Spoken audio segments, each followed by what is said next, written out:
President Donald Trump's attorney Jay Sekulow recently told me that the investigation being led by Robert Mueller, the special counsel appointed by the Justice Department, should focus on one question: whether there was coordination between the Russian government and people on the Trump campaign. Sekulow went on, "I want to be really specific. A real estate deal would be outside the scope of legitimate inquiry. If he senses drift in Mueller's investigation," he said, "he will warn the special counsel's office that it is exceeding its mandate. The issue will first be raised informally," he noted. But if Mueller and his team persist, Sekulow said, he might lodge a formal objection with the Deputy Attorney General, Rod Rosenstein, who has the power to dismiss Mueller and end the inquiry. President Trump has been more blunt, hinting to the Times that he might fire Mueller if the investigation looks too closely at his business dealings. Several news accounts have confirmed that Mueller has indeed begun to examine Trump's real estate deals and other business dealings, including some that have no obvious link to Russia. But this is hardly wayward. It would be impossible to gain a full understanding of the various points of contact between the Kremlin and the Trump campaign without scrutinizing many of the deals that Trump has made in the past decade. Trump-branded buildings in Toronto and the Soho neighborhood of Manhattan were developed in association with people who have connections to the Kremlin. Other real estate partners of the Trump Organization, in Brazil, India, Indonesia, and elsewhere, are now caught up in corruption probes, and, collectively, they suggest that the company had a pattern of working with partners who exploited their proximity to political power. One foreign deal, a stalled 2011 plan to build a Trump Tower in Batumi, a city on the Black Sea in the Republic of Georgia, has not received much journalistic attention. But the deal, for which Trump was reportedly paid $1 million, involved unorthodox financial practices that several experts described to me as red flags for bank fraud and money laundering. Moreover, it intertwined his company with a Kazakh oligarch who has direct links to Russia's President, Vladimir Putin. As a result, Putin and his security services have access to information that could put them in a position to blackmail Trump. Sekulow said that the Georgia real estate deal is something we would consider out of scope, adding, "Georgia is not Russia. The waterfront lot where the Trump Tower Batumi was supposed to be built remains empty. A groundbreaking ceremony was held 5 years ago, but no foundation has been dug." Trump removed his name from the project shortly before assuming the presidency. The Trump Organization called this normal housekeeping. When the tower was announced, in March 2011, it was the centerpiece of a bold plan to transform Batumi from a seedy port into a glamorous city. But the planned high-rise, 47 stories containing lavish residences, a casino, and expensive shops, was oddly ambitious for a town that had almost no luxury housing. Trump did very little to develop the Batumi property. The project was a licensing deal from which he made a quick profit.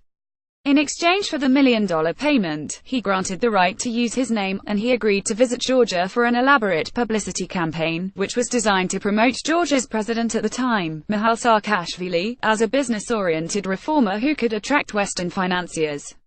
The campaign was misleading. The Trump Tower Batumi was going to be funded not by Trump but by businesses with ties to Kazakh oligarchs, including Timur Kulabayev, the son-in-law of Kazakhstan's autocratic ruler, Nursultan Nazarbayev, and a close ally of Putin. Kazakhstan has the largest economy in Central Asia, based on its vast reserves of oil and metals, among other natural resources. Kazakhstan is notoriously corrupt, and much of its wealth is in the hands of Nazarbayev's extended family and his favored associates. Trump visited Georgia in April 2012, at a politically vulnerable time for Saakashvili. 9 years earlier, Saakashvili had led the Rose Revolution, which overturned the country's autocratic post-Soviet leadership. After assuming power, he initially cracked down on widespread petty corruption and cleaned up the civil service, which had functioned largely on bribes. Then, in 2008, he led a disastrous war against Russia over control of the breakaway region of South Ossetia. By then, his fight against corruption had largely ceased, and Transparency International and other NGOs were reporting that elite corruption, in which wealthy, politically connected people receive better treatment from courts, prosecutors, and government administrators, was rampant in Georgia. Under these conditions, few Western investors or brands were willing to put money into the country. Saakashvili himself was increasingly unpopular, and the Trump deal was meant to help salvage his reputation. Saakashvili showed Trump around Tbilisi, the capital, and Batumi. Georgian television covered the events fawningly, promising viewers that Trump would soon build a second tower in Tbilisi. One broadcaster proclaimed that Trump was the world's top developer. At the groundbreaking ceremony in Batumi, Saakashvili said that the tower was a big deal, that changes everything around here. At another event, beneath a banner that proclaimed Trump invests in Georgia, he thanked Trump for being part of the project, which, he said, had a budget of $250 million. He also awarded Trump the Georgian Order of Brilliance. Trump, in turn, praised Saakashvili. "Everybody in the world, they speak of Georgia and the great miracle that's taking place," he said. Upon returning home, Trump appeared on Fox and Friends. Gretchen Carlson, the host at the time, asked him, "What are you going to be investing in?" He responded, "I'm doing a big development there, and it's been amazing." He said of Saakashvili, "He's one of the great leaders of the world." Virtually none of the things that Saakashvili and Trump said about the deal were true. The budget of the Trump Tower Batumi was not $250 million but $110. Trump, meanwhile, could hardly have invested such a sum himself. He professed to be a billionaire, but a few months earlier an appeals court in New Jersey had shut down Trump's legal campaign against Timothy O'Brien, the author of Trump Nation, which argued that Trump had wildly inflated his fortune, and was actually worth less than $250 million. Julie George, a political scientist at Queens College who studies Georgia, told me that, by 2012, Saakashvili's tenure could in no way be considered a great miracle. The country's economy was floundering, and shortly after Trump's visit it was revealed that the government had been torturing political opponents. Saakashvili did not respond to requests for comment. The announcement of the Batumi Tower was handled with cynical opportunism by both Trump and Saakashvili, but that was not the deal's biggest problem. The developer that had paid Trump and invited him to Georgia, a holding company known as the Silk Road Group, had been funded by a bank that was enmeshed in a giant money laundering scandal. And Trump, it seemed, had not asked many questions before taking the money. Before the collapse of the Soviet Union, in 1991, Batumi had been a popular resort town, but by the early aughts it had fallen into disrepair. Its beachfront hotels housed refugees from the nearby Abkhazia region, which had broken away from Georgia in 1992. Batumi was the capital of the semi-autonomous Agera region, which was itself on the verge of declaring independence. Saakashvili saw the redevelopment of Batumi as critical for maintaining Georgian sovereignty there. Batumi residents promised to turn the city into the Monaco of the Black Sea. But nobody seemed willing to put money into Batumi. Levin Vartolomidze, the governor of Agera at the time, told me that Saakashvili and other Georgian officials sought financial backers, but they could not get anyone to invest in a rundown Georgian port. Then, in 2005, something remarkable happened. Saakashvili and President Nazarbayev, of neighboring Kazakhstan, announced that BTA Bank, the largest bank in Kazakhstan, was giving several $100 million in loans to help develop Georgia. The loans would pay for the construction of hotels in Batumi, the expansion of the Georgian telecommunications industry, and the growth of a Georgian bank. Curiously, all the loans went to subsidiaries of one company, the Silk Road Group, which specialized not in real estate development but in shipping crude and refined oil products, by rail, from Kazakhstan to other countries. Its senior executives had very little experience in telecommunications, banking, or hospitality. The Silk Road Group, which had annual revenues of roughly $200 million, was planning, in an instant, to venture into several new industries. Compounding the risk, this expansion involved taking on a debt 1.5 times its annual revenue. That wasn't the only puzzling thing about the loans. At the time that BTA was lending all this money to the Silk Road Group, the bank's deputy chairman, Yurkin Tatashev, was apparently crossing an ethical line, positioning himself to exert improper influence over some of the very Silk Road Group subsidiaries that were benefiting from the loans. BTA Bank had representatives on the boards of those subsidiaries, but one representative serving on two boards, Talgat Turambayev, was simultaneously working for Tatashev's company, the Custo Group, supervising mergers and acquisitions. Turambayev told me that serving on the boards wasn't a conflict of interest, because it didn't take a lot of time. I spoke with people who had knowledge about the subsidiaries. They told me that the subsidiaries were co-owned by the Silk Road Group and secret partners. The source at one subsidiary told me he suspected that Tatashev, who repeatedly participated in company meetings, was a hidden owner. Tatashev, who is estimated by Forbes to be worth $500 million, left BTA Bank in 2009. He insisted to me that, while he was there, he had no personal financial involvement in the Silk Road Group. But he acknowledged that he developed a strong friendship with George Ramashvili, the company's CEO, and offered to advise him. He added, "It was the right thing to do, and this is my definition of friendship." But is it true that Tatashev merely advised the Silk Road Group? The website of Tatashev's company, the Cousteau Group, declares that it has been an outstanding partner for the Silk Road Group since 2006, noting, "Together we have successfully invested in various sectors of the Georgian economy." Whenever I pointed out such contradictions to Tatashev, he came up with new answers. In an email, he said that the joint investments were simply charity heritage projects. After he told me that he never served on the committee of BTA Bank that oversees lending, I checked, and confirmed that this was false. He then insisted that he did not recall participating. If, as the website suggests, Tatashev financially involved himself in businesses funded by the BTA Bank loans, then he and the Silk Road Group may well have committed bank fraud. When bank executives have a personal financial stake in projects that their own bank is financing, it is known as self-dealing, and it is a crime in nearly every country, including Kazakhstan. I recently spoke with Sergei Gretsky, a professor at the Catholic University of America, who wrote his Ph.D. dissertation on the Kazakh banking sector. When I asked him if it would be illegal for the deputy chairman of a Kazakh bank to have personal investments in a project that his bank was funding and withhold that information from investors, he laughed and said, "Yes, of course." Richard Gordon, the director of the Financial Integrity Unit at Case Western Reserve University School of Law, explained that self-dealing represented a central cause of the 1997 global financial crisis. Banks in Indonesia, South Korea, Brazil, Russia, Pakistan, and Taiwan failed, in part, because bank executives and board members kept lending money to themselves and to their cronies. This leads to defaults, bank bankruptcies, or government bailouts, he said. Since then, nearly every nation has made efforts to prevent self-dealing. Gordon said that, at most banks today, the board members and senior staff don't even have a credit card associated with the bank, in order to eliminate any appearance of a conflict of interest. Lending to companies in which a senior bank executive has a personal stake is a crime because it violates the central trust that makes banking possible. The fundamental business of banking is to borrow money from one group and lend it to another.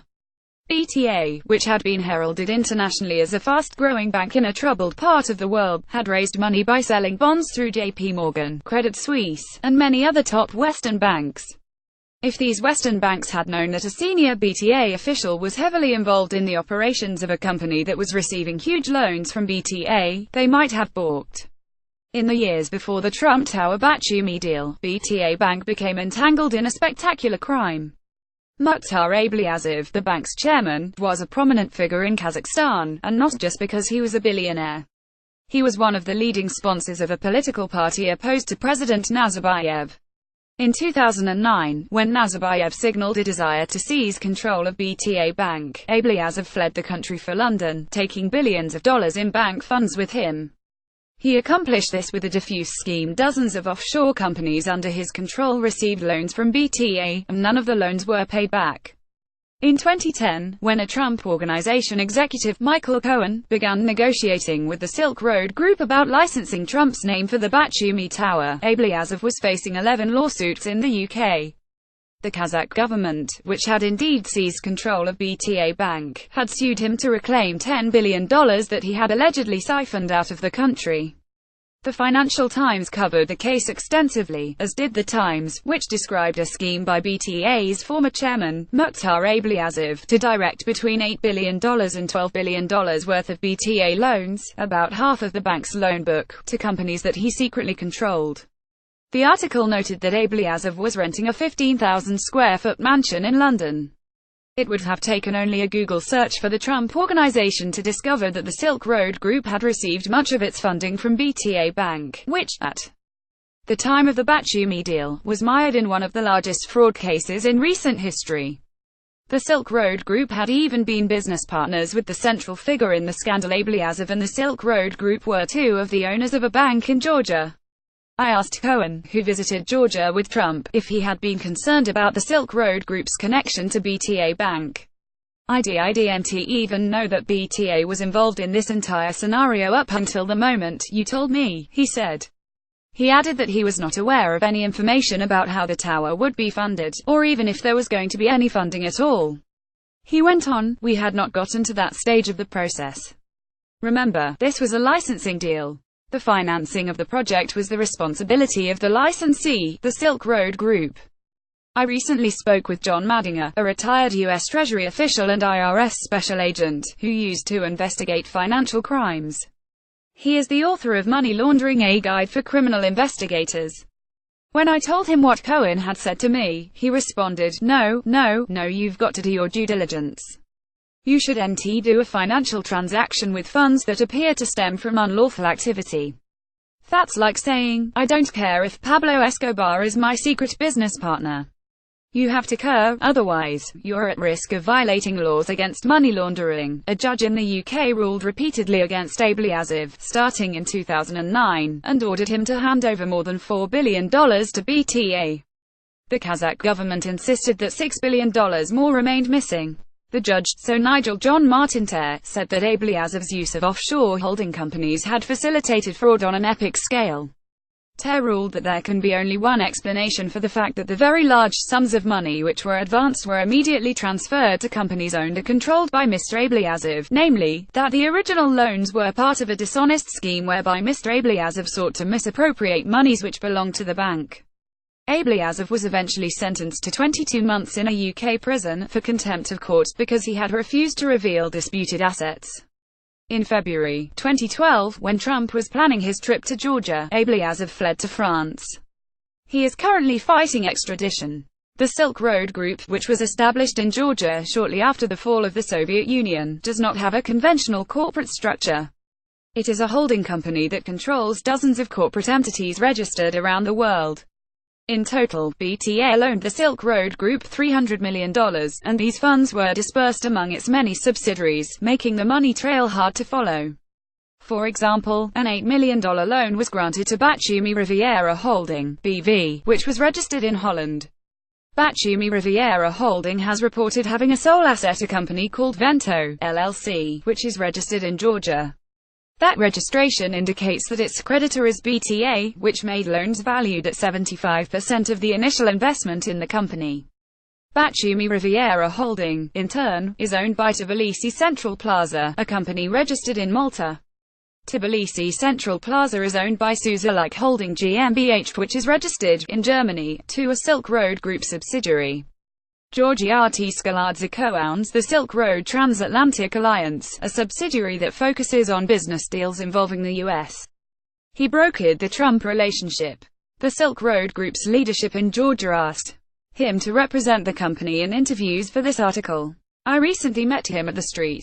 Regis Hotel in New York. When I asked why the Silk Road Group had such a bewildering structure, RT Scaladze said, "There are tax reasons, and there are other reasons. To reduce liabilities, if we were to have to sue, certain courts are more efficient." He pointed out that many companies legitimately use offshore jurisdictions to register their firms. That's true, Richard Gordon, the financial integrity expert at Case Western, said. However, he added, it is difficult to conceive of legitimate reasons for one shell company in an offshore jurisdiction to own a chain of companies established in a series of other offshore jurisdictions. Such Byzantine arrangements add expense, complexity, and uncertainty, the opposite of what businesses normally want, without providing any clear benefit, other than obfuscation. Moreover, by registering in so many different jurisdictions, the Silk Road Group has actually increased its legal risk, because a potential claimant can sue the company in all those jurisdictions. Gordon, who helped write the Republic of Georgia's tax law, told me that he could think of no reason that this structure would help a Georgian company lawfully pay fewer taxes. When I described to John Madinger, the retired Treasury official, the various entities and transactions involved in the funding of the Trump Tower Batumi, he said, that is what you would expect to see in a money laundering operation: multiple shell companies in multiple countries. It's designed to make life hard for people trying to follow the transaction. It was difficult to pierce the veil of ownership, but I made some headway by collaborating on a reporting project with an investigations team at the Columbia University School of Journalism. Manuela Andriani and Inti Pacheco, two recent graduates who are now investigative fellows, have spent months researching the Silk Road Group, Mukhtar Ablyazov, Yurkan Tatashev, and BTA Bank.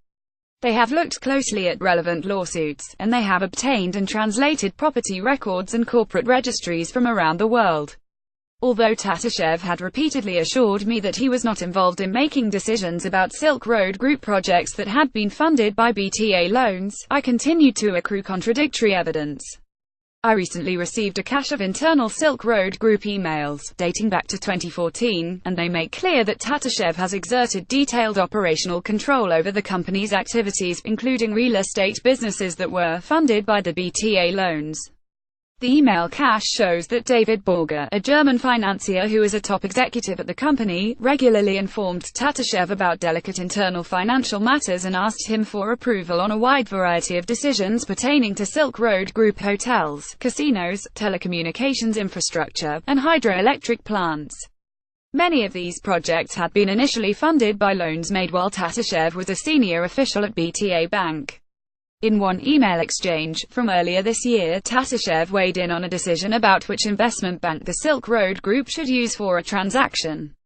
"We are cool guys," Tatashev wrote, "and should always work with cool guys."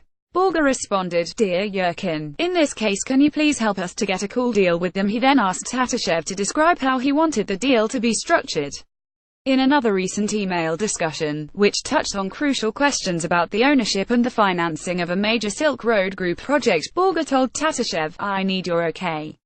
In a subsequent email, George Ramashvili, the CEO of the Silk Road Group, added that Tatashev needed to give his approval. Tatashev did so. In a 2014 email, a Silk Road Group consultant sent Tatashev and Ramashvili a summary of a plan they had devised to settle the outstanding debt owed to BTA Bank. Video from Trump's visit to Georgia provides further evidence that Tatashev was a key part of the Silk Road Group, and suggests that Trump recognized his importance. During a speech that Trump gave in Tbilisi, Tatashev can be seen sitting in the audience next to Ramashvili. Trump says, "We have two great partners." He points toward the seats where Tatashev and Ramashvili are sitting. "And they're going to do a fantastic job." Georgi Skladze, the Silk Road Transatlantic Alliance executive who met me in Manhattan, told me that Trump must have thought it was him, not Tatashev, sitting next to Ramashvili. But Skladze and Tatashev look nothing alike. Skladze is clean-shaven, with light-colored hair. Tatashev is nearly bald, with dark facial hair. Tatashev accompanied Trump to meet Saakashvili at the presidential palace in Tbilisi. When Michael Cohen, the Trump Organization executive, went to Georgia in 2010 to discuss building a tower with the Silk Road Group, he also met with Tatashev. A representative of the Silk Road Group said that Tatashev is a friend of Ramashvili and simply wanted to say hello to a big American tycoon. Inviting friends to important business meetings, the representative said, is common practice in the Caucasus region.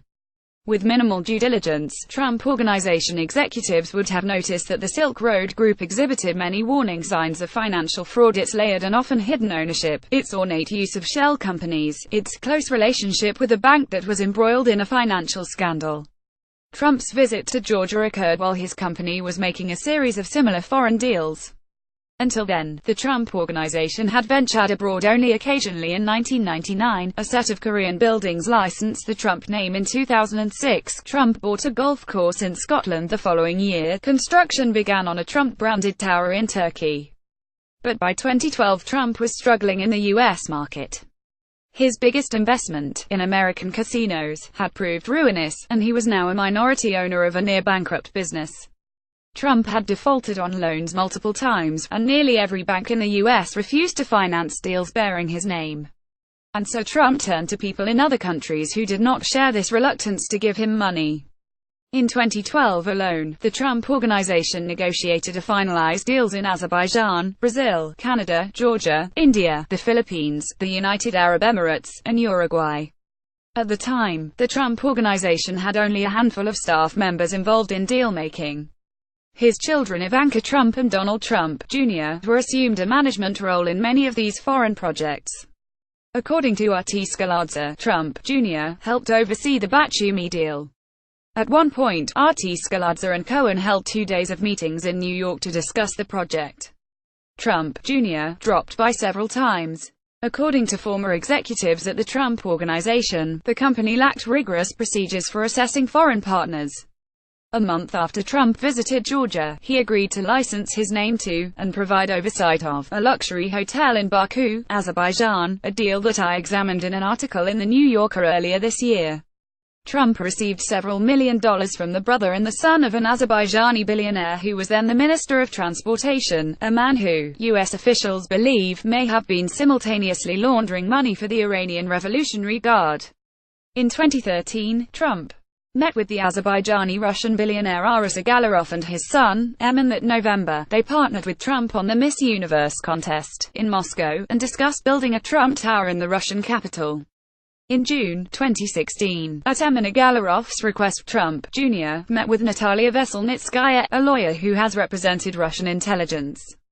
Trump, Jr., was promised damaging information about Hillary Clinton.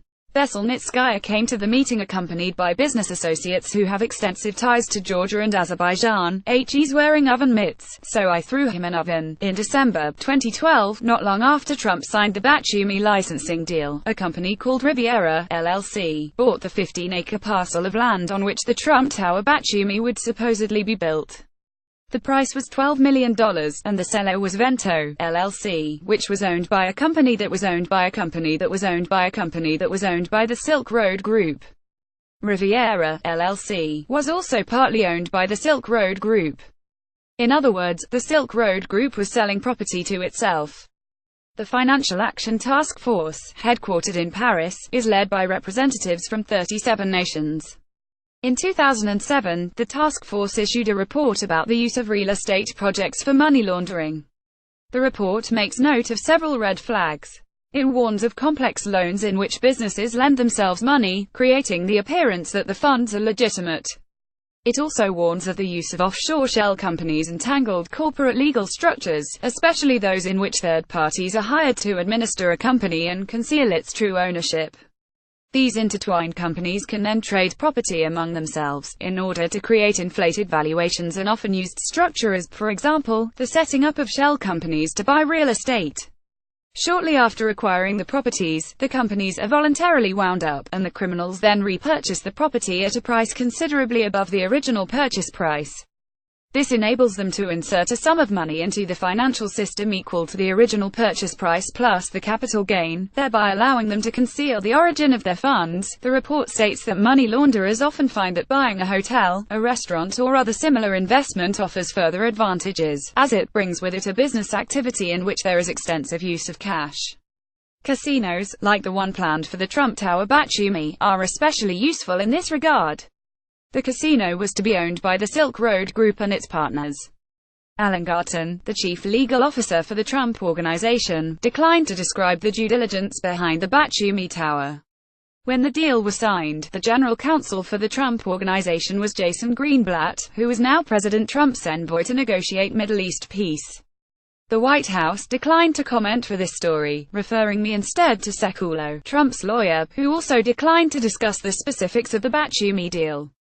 A representative of the Silk Road Group told me that the company had been eager to assuage any ethical concerns the Trump Organization or other potential partners may have had, and so it had conducted due diligence on itself. In May 2012, the Silk Road Group commissioned K2 Intelligence, a firm founded by the investigated Jules Kroll, to produce a report. This was 14 months after the Trump Organization signed the Batumi deal.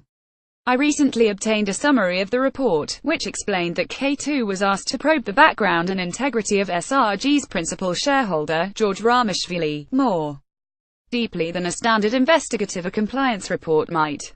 However, the report seems to have addressed only one issue: a rumor, circulating in the Georgian media, that Ramishvili had once been a member of the Madrioni, a right-wing militia. K2 concluded that the rumor was false.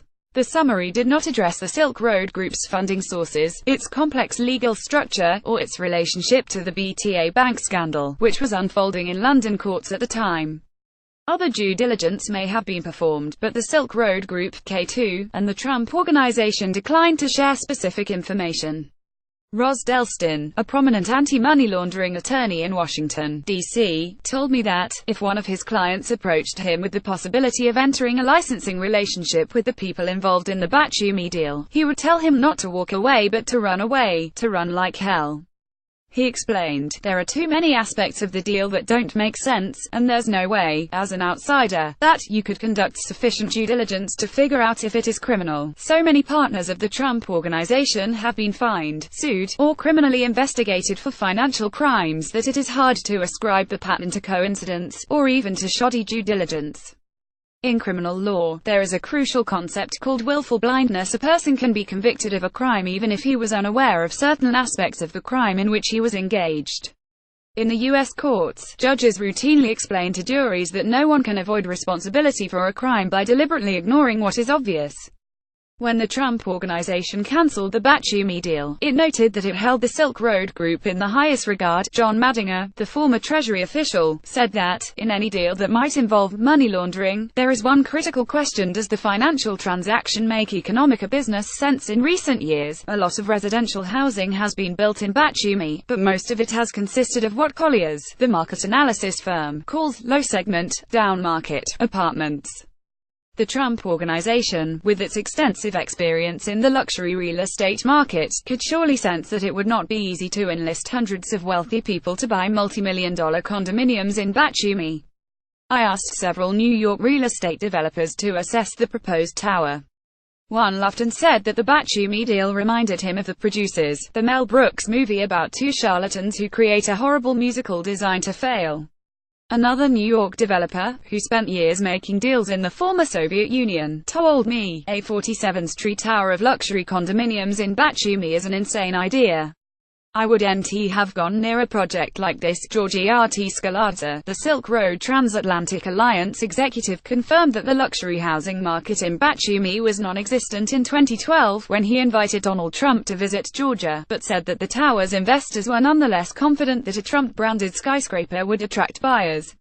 He insisted that the Silk Road Group had not taken part in anything illicit, and said that BTA Bank's 2005 decision to lend the Silk Road Group several $100 million was hardly suspicious. The company had been working in Kazakhstan for years, transporting oil products, and had become close with the Tatashev family. When the bank that Tatashev helped run, BTA, decided to invest in redeveloping Batumi, the obvious partner was the Silk Road Group. We were the partner they knew, Artiskaladze said. We're active in the region. Artiskaladze acknowledged that it was quite a big loan for such a poor country.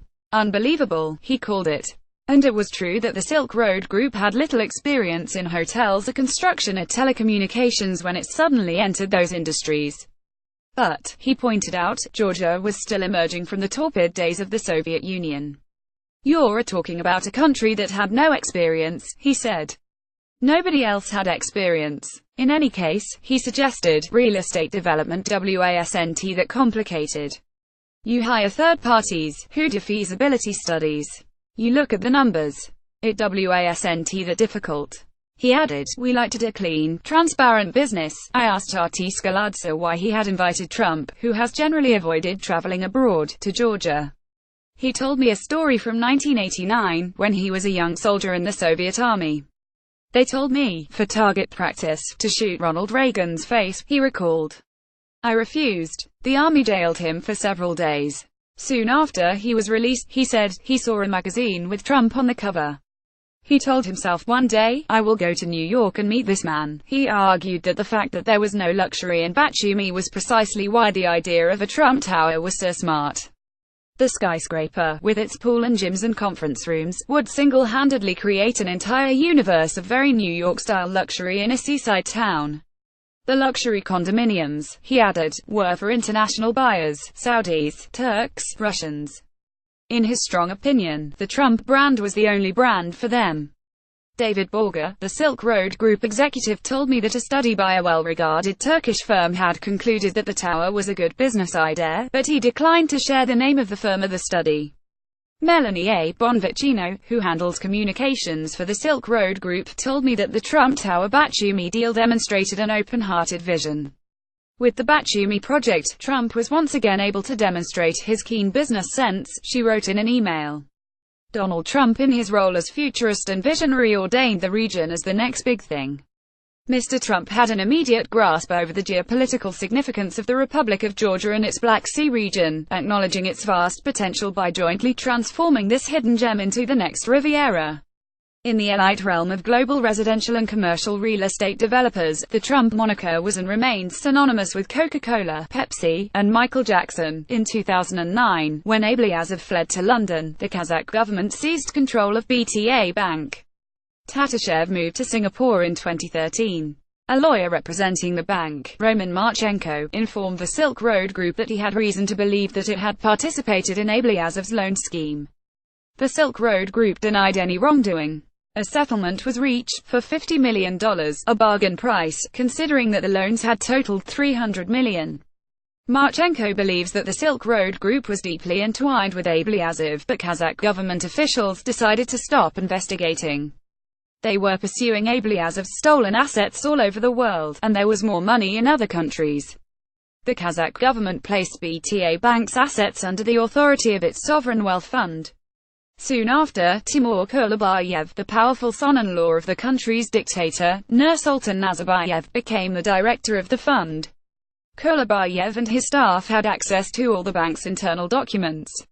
Recently, Kulabayev became the majority owner of the bank, giving him total control over BTA's archives, as well as ownership of its assets. Kulabayev was surely familiar with the players involved in the Trump Tower Batumi project. In 2011, Georgy Artiskaladze and Michael Cohen, the Trump Organization executive, began promoting the idea of a Trump Tower in Astana, the capital of Kazakhstan. They visited Astana and met with Karim Masimov, the prime minister. Masimov is now the head of Kazakhstan's national security apparatus. Keith Darden is a political scientist at American University who has written extensively on the use of compromising information, compromat by former Soviet regimes against people they want to control. He told me that Kazakh intelligence is believed to collect dossiers on every significant business transaction involving the country. This would be especially true if a famous American developer was a part of the deal, even if it would not have occurred to them that he might one day become the U.S. president. There is no question, they know everything about this deal, Darden said. Darden explained that Kazakh intelligence agents work closely with their Russian counterparts. Kulabayev himself has direct ties to Russia's leadership. In 2011, he was named to the board of Gazprom, the Russian gas behemoth, which is widely considered to be a pillar of Putin's fortune. In The Return: Russia's Journey from Gorbachev to Medvedev, Daniel Treisman, a political scientist at UCLA who specializes in Russia, wrote, "For Putin, Gazprom was a personal obsession. He memorized the details of the company's accounts, its pricing rules and pipeline routes. He personally approved all appointments down to the deputy level, sometimes forgetting to tell the company's actual CEO, Alexei Miller. Kulabayev could not possibly be serving on Gazprom's board without Putin's assent." Robert Mueller has assembled a team of 16 lawyers. One of them is fluent in Russian, and 5 have extensive experience investigating and prosecuting cases of money laundering, foreign corruption, and complex financial conspiracies. The path from Trump to Putin, if one exists, might be found in one of his foreign real estate deals. When Mueller was appointed special counsel, his official writ was to investigate not just any lying sand or coordination between the Russian government and individuals associated with the campaign of President Donald Trump, but also any matters that arose or may arise directly from the investigation. Much hinges on the word directly. Sekulow, Trump's lawyer, insists that Mueller's mandate essentially stops at the Russian border. Pawnee Abramowski, a former FBI intelligence analyst, told me that Sekulow's assertion is nonsensical. "You must follow the clues," she said. "When investigating a businessperson like Trump, you have to follow the money and go wherever it leads. You must follow the clues all the way to the end." Diamond Suit.